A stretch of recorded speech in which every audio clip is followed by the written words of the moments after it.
Welcome back to Precision Trader University. In today's video, I once again want to help you to see how you can use the most powerful tool in the stock market, that is Bookmap. Again, Bookmap is, again, it's as good as it gets from a trading tool perspective. Anything that allows you to see where all the major buyers and sellers are sitting in the stock market waiting to get their orders filled.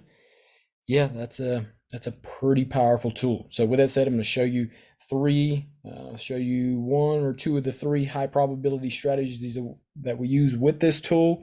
And along with that, I'm going to show you how to find plays with this tool, because again, having a great tool and understanding strategies is fine, but can you find plays for it every day? So anyway, so I'm going to show you how you easily find plays, and how today honestly made a very costly mistake by not scanning like I should have and like I normally do. So anyway, I want to share that with you as well. So with that said, we're going to jump into AMGN. So this was our first play on the day. Our play was 250, shorting at 250 to 251 on AMGN.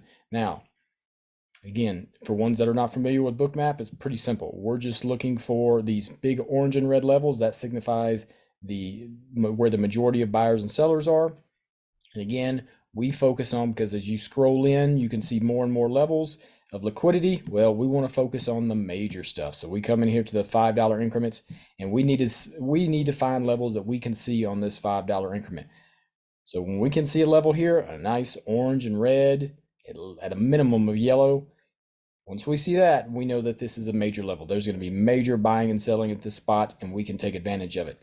And when we get a major liquidity level, we have the three strategies to take advantage of it. So in this case, we did our old traditional shorting right at the major liquidity. Now, it may sound, far-fetched, but when I tell you this can easily be a 99% win rate strategy if you follow the simple rules for it. Yeah, that's not an exaggeration. Like I said, I got hundreds, almost 700 trades worth of this strategy and the push through strategy in the server. So feel free to go check that out, see for yourself, look at all those entries and exits. Like I said, everything has a screenshot with it. You can't edit, can't go back and change it, that type of stuff. So anyway, feel free to go enjoy that. With that said, AMG. So why did we jump in at 250, 251? Like I said, major liquidity here at 250 was very, very visible on the $5 increments. So what happens? And again, a lot of people, I didn't know this until somebody in the server in our live voice chat brought it out that, hey, Nancy Pelosi had bought this stocks and they were pumping it up, and I said, oh, that's great. I'd love to find stocks that are pumping, because stocks that are pumping are eventually at some point that day going to be a dumping. Okay, so anyway, so what did I do? Instead of FOMOing in and trying to guess what, trying to hope they kept pushing it up, I was like, well, I'm going to take the easy route. I'm going to let it get to this 250 to 251 liquidity, and I'm going, when all these people are taking profit right here. Because again, when you have major liquidity to the upside, it's not like when there's major liquidity to the downside. Okay, when you have major liquidity to the downside and you're buying at that, you're risking catching the knife. Okay, whereas whenever you're doing it to the upside, the psychology of it is very strong, that there's going to be a lot of people, institutions, computers taking profit there. Not that they can't eventually push it back up. But again, our strategy, if you're playing, let's just say hypothetically, you were an AMGN today, there is no way that anybody that is associated with me is going to be holding this profit into this 250 area. You absolutely always take profit into major levels of liquidity. And again, once they prove that they can absorb it, okay, once they absorb it, get on top of it, pull back support, and then you want to get back in it and play continuation, you have my graces. But you do not sit there and hold profit into major liquidity like this. You are asking to lose money, because again, this isn't a 99% win rate strategy. If you're going to try to make a living fighting this strategy, I'm telling you, it's not going to work out. It's not going to work out good for you. So it's very simple. Take your profit, and then and then you can get back in if things line up with our momentum strategy. So in this case, it did not. It gets up to 250, initially pulls back into the 248s. They pump it right back up to 250. Sellers come right back in. So again, they absorbed the liquidity here. They pulled back. They came right back in. Let me get in here so you can see it a little bit better. So they push up here, they absorb it. They start pulling off. They come down here. Buyers come in right here at 248, holding it up. They push it right back, and then bam. Then we get our big dump. So we were taking profit in the 248s, 247s. I told ones if they wanted to hold any runners, not a bad idea, into the 246s, 245s. But again, at that point, do not get greedy. Do not get greedy because there was no major liquidity. Okay, no major liquidity down here to the downside. So when you're in a situation like that, no way, Jose. You don't just keep trying to just play the dump into the abyss of no liquidity. Because again, where did the liquidity start coming right back in, right back up in here? So at a minimum, they're going to chop it around sideways, or they're going to bring it right back to it. So you don't want to play that game. With that said, they end up pushing it back to 247. Where did they push it back to? 247. They brought some liquidity in here at 248. Pushed it back up to 248. And then they dumped it again. Okay, man, I didn't realize they dumped it all the way to 243. Huh, okay. Well, if I'd have seen that 248 liquidity come back in there, I might have taken advantage of that. But anyway, missed that. So that was AMGN. Now, the question is, how do we find AMGN? So let's go to our screener, and I'll also show you where I messed up today. So trading view, stock screener. When you get to the stock screener, if you want to just increase the screen size here, take off all of this extra junk. Price is not junk. All this other stuff is junk. Okay, the only thing you want on here is change. Okay, we're going to get change from the open percent, change from the open dollar amount. If you're playing the pre-market, of course, you'd want to have that as well. So pretty simple here. What are we looking for? We are looking for the change from the open. All right, so let's start with the change from the open dollar amount. And as you can see here, where did AMG? Okay, it was up here closer earlier in the day. It was close to the top, AMGN, but of course they dumped it like crazy, so it fell down the list. But earlier in the day, when we were looking at plays, this was, I think, number 1 or 2 or 3, something like that, AMGN. So that's why we took advantage of that. Now, where I messed up was I didn't scan in the change from open percent stocks as well.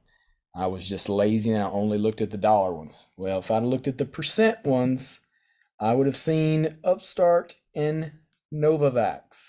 So let me show you what the opportunities you had on those today. So we're going to flip back over to Bookmap and show you the pain that I felt when I found these after the fact.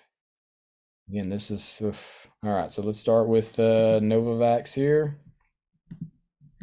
See what it looks like. Again, these are cheap stocks. I mean, we're talking really cheap. Okay, so they were pumping these things like crazy today.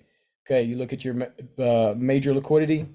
Well, when it's these little bitty stocks, yeah, these $5 increments can be hard to differentiate sometimes. So anyway, you get it in there around the $1 to $5. You can see it. So we know that 16, 20, and 25, or 22, 20 and 22 are our key levels to the upside to take advantage of.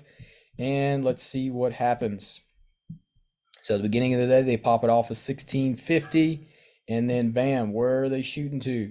Well, we got some nice liquidity here at 20. Okay, so that's a spot there that they're more than likely to, give it some pullback, which they do. They get it in that area, pull it back a little bit. But again, the major liquidity is sitting up here. So once they get through this liquidity, so right here at 20, they get through. And again, this wasn't a monster level here. I mean, it was, it was decent, but nothing crazy. So they get through 20. Like I said, so a little bit of initial pullback there. They get on top of it, support. This is another key point here. Once they absorb that liquidity, again, this is the momentum strategy. So significant liquidity here, major liquidity around this $19, $20 increment. So what happens? They push up, they absorb it. Okay. So once they absorb it, now you know the door is open for the potential to keep running for momentum purposes. A stock will never continue to run until they absorb it. So with that said, they absorbed it. All right. So that's good. Now what happens? So they absorbed, they push through, and then they come back and get support. They actually even bring more buyers in here at $20 to hold it up. That's always a good sign. When your stock pushes through a level and they start adding all this orange and red below it, oh yeah. Yeah, that's a very clear sign that, yep, they want to hold this thing up. So beautiful momentum here. Now, this is the signal. If you, like I said, if you want to play momentum here, this is where it's at. All right. Now, where are you playing momentum to? Because again, you should always have an end target. And in this case, the very clear and obvious end target was right here at 22, just up underneath 22. Again, we always want to be just in front of that major liquidity. So in this case, what would have happened if you'd took advantage of this $22? Well, they pushed it up right into that $22, and they proceed to dump it all the way back into where they finally started having some buyers come back in, $18, $19. So yeah, needs to say that hurts to have missed that one, because that $22 was, like I said, that was monster liquidity there. Like I said, you see a monster band like that, I mean, that just screams. And what was awesome about it too is there was no major liquidity above. Oh, I love to see that. You get a monster level like this and there's nothing above it. Oh, my goodness. Yeah, that's taking candy from a baby. Okay, so that's Novavax. What was the other one? Upstart. So this was the top two on the percent gain list. And what did we have here on Upstart?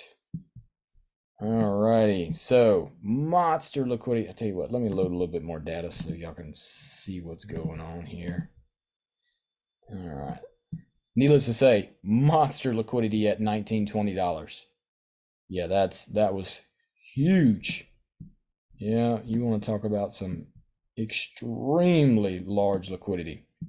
It was loaded there, and it had multiple layers of it. That's one thing when it comes to catching the knife, I don't mind catching the knife on liquidity if I can have monster. In this case, you really had three of them. You had one here, a smaller one here, and then two big ones. When I start seeing that, then that's an area where there's a very good probability that they're going to pop it off of that. Worst case scenario, they're going to push to it and they're going to come right back to it on the push through. So anyway, with that said, they get down to all this monster level of buying here.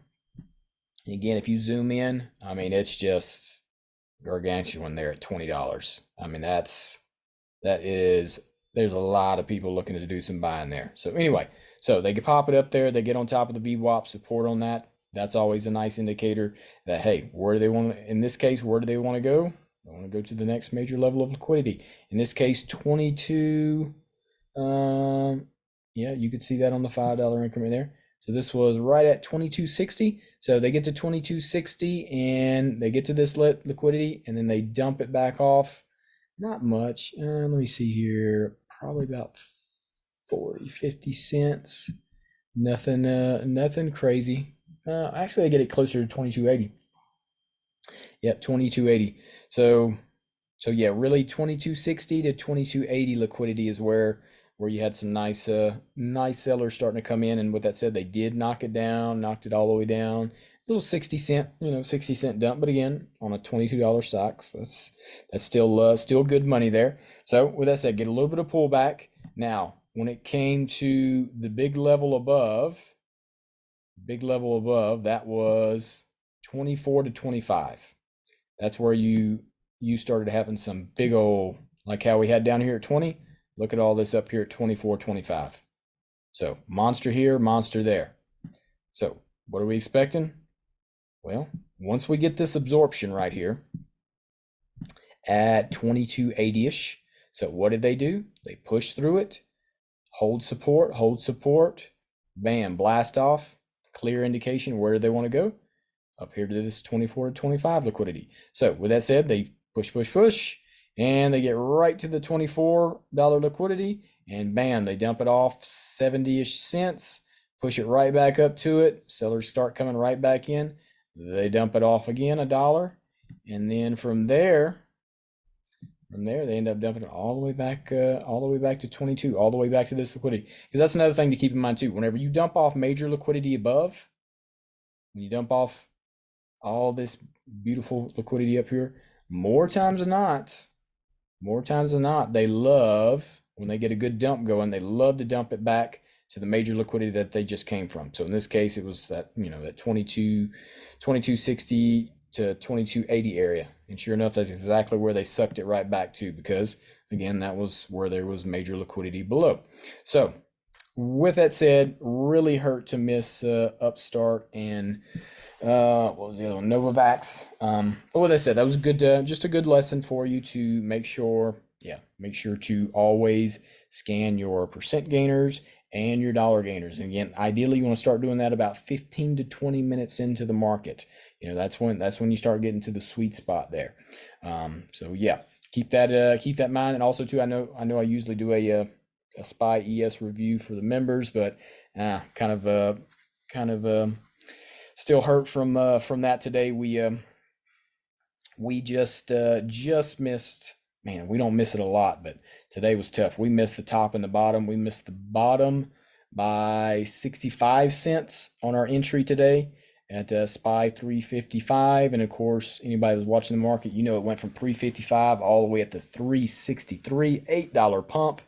We had our short order ready to go to find the top of the market there at 363.50. Well, we ended up coming 45 cents short on that one. So anyway, we missed the top and the bottom of the market today by just that. And of course, if you're watching the market, it went from 363 all the way back to 355 to 356 into the close. So yeah, it was a tough day. With that said, we didn't lose any money, but man, did we miss out on some big old gains. But again, very volatile market. We're glad we're playing it on the safer side.